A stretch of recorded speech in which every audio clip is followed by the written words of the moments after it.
आपल्या दैनंदिन कामकाजातून थोडा वेळ हा मुलांना द्यावाच लागतो. म्हणून आज बऱ्याच दिवसानंतर दियाला घेऊन बाहेर फिरायला जात होतो.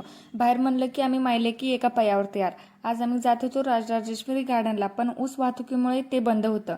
मग हिला नाराज करायचं नको म्हणून दुसरीकडे खेळायला घेऊन गेलो. तिला घसरगुंडी खेळायला खूप आवडते. आठवड्यातून एकदा तरी मुलांना नैसर्गिक वातावरणात न्यावं असं म्हणतात. दियाचे पप्पा पण दमून येतात, मग आम्हाला आठवड्यातून एकदा बाहेर जाणं जमत नाही. असं बाहेर आणलं की ती मनसोक्त खेळते.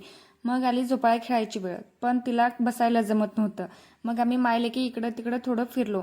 तेवढ्यात अंधारच झाला.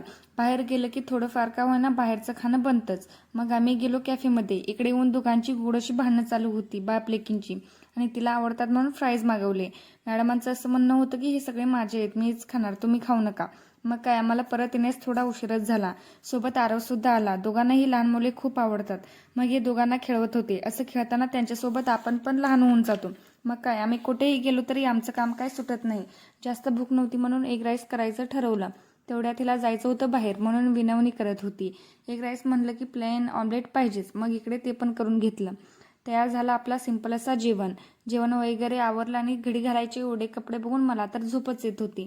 आणि इकडे बापले की मला चिडवत होते. असा होता आजचा व्लॉग. आवडल्यास लाईक अँड सबस्क्राईब नक्की करा. भेटूया पुढच्या व्लॉगमध्ये.